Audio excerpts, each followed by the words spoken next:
Hey everybody, it's John from the Hustle Daily Show. Before we get into the news today, did you know that HubSpot launched an AI chatbot that helps you build awesome campaigns at scale with just a few prompts? It's called Campaign Assistant, and it's a totally free-to-use AI tool that will transform the way that you build marketing campaigns at scale. And the best part? It works seamlessly with all of HubSpot's marketing and sales tools to scale your output across email, social, and more. So AI your way into the most effective campaigns yet at HubSpot.com/campaign-assistant. Howdy folks, it is Monday, August 22nd. I'm Jacob Cohen, and this is the Hustle Daily Show.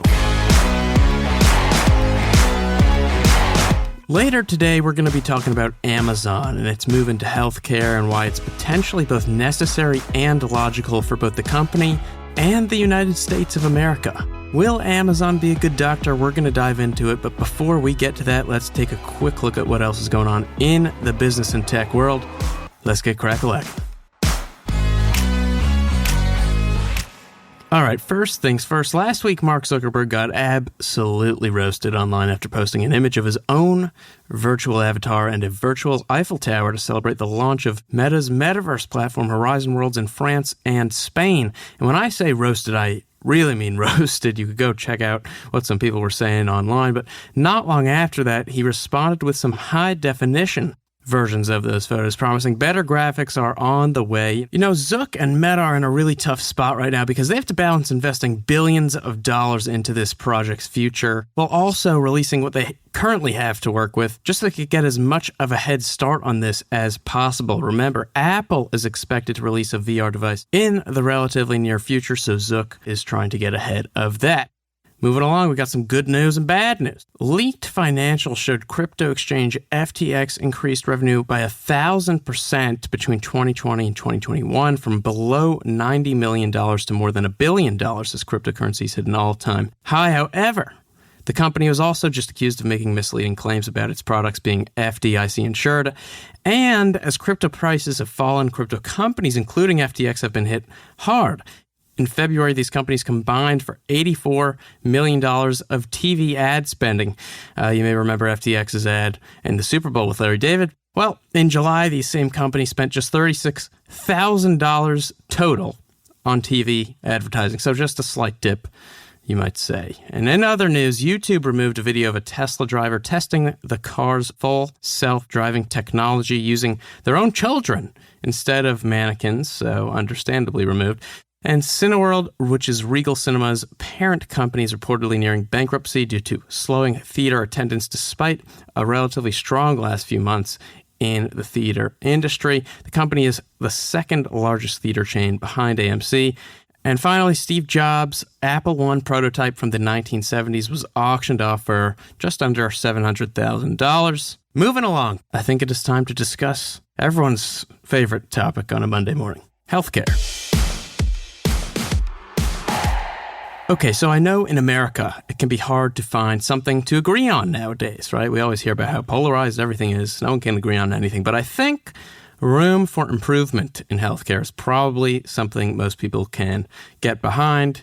And that includes Amazon, right, who is clearly laser focused on healthcare as its next major frontier. So first, for some context, in 1980, adjusted for inflation, per capita U.S. healthcare spending was just under $3,000. In 2020, it was up to over $12,000. And this spending accounts for a fifth of the United States GDP, much more than other developed countries, yet our healthcare outcomes and life expectancies tend to be far worse.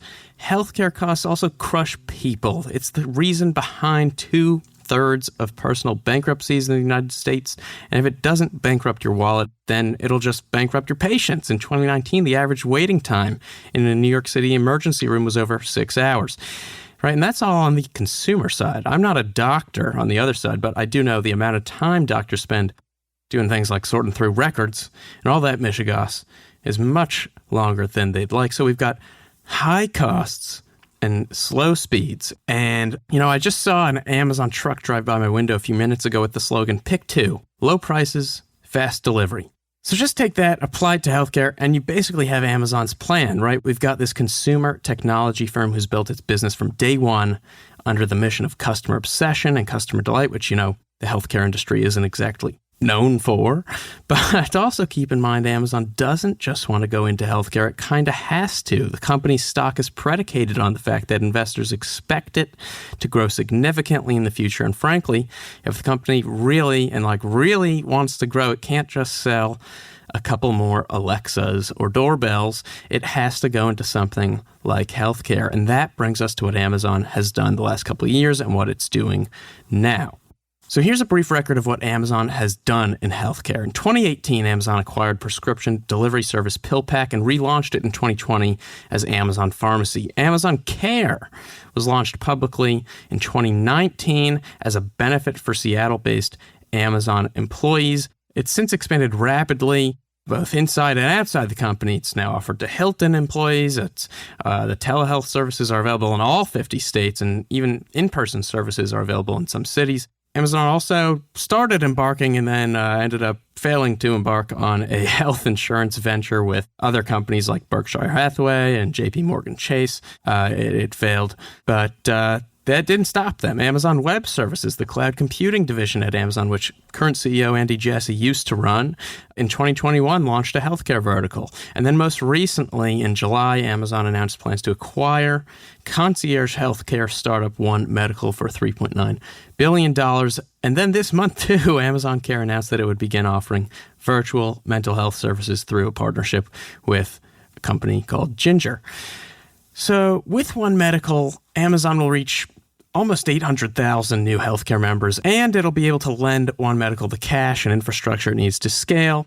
But not everything is necessarily so rainbows and butterflies. Sure, the thought of feeling some pain, telling Alexa, getting connected to a telemedicine practitioner in 5 minutes who sets you up with an appointment at an Amazon Care facility where you're rapidly diagnosed with a urinary tract infection, then get prescribed medicine that's delivered to your door within 2 hours sounds lovely. And patients rate Amazon services thus far pretty highly. But on the provider side, some healthcare professionals recently told the Washington Post that they've seen Amazon prioritize pleasing patients over actually delivering the best care.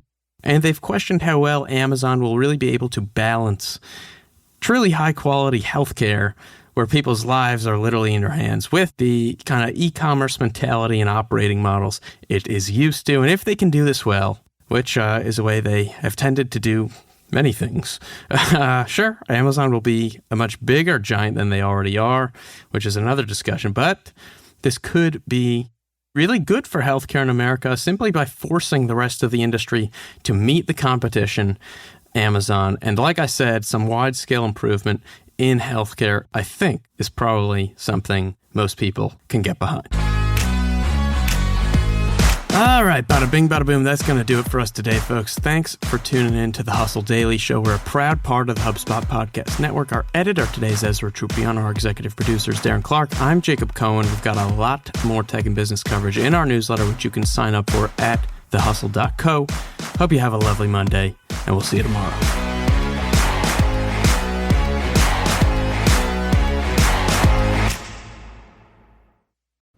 Hey, guys. If you listen to the Hustle Daily Show on Google Podcasts, we want to let you know that the option will no longer be available pretty soon. Google is sunsetting its podcast app sometime in early 2024 in favor of YouTube Music, and we want to give you a heads up before it's too late, since that time's almost here. The Hustle Daily Show is available everywhere and anywhere that you listen to podcasts, like Apple Podcasts and Spotify. If you're using YouTube Music, we are there as well. If you're an Android fan, there are plenty of apps like Overcast, Pocket Casts, Player FM, and more. So just search for us wherever you decide to listen to your favorite podcasts.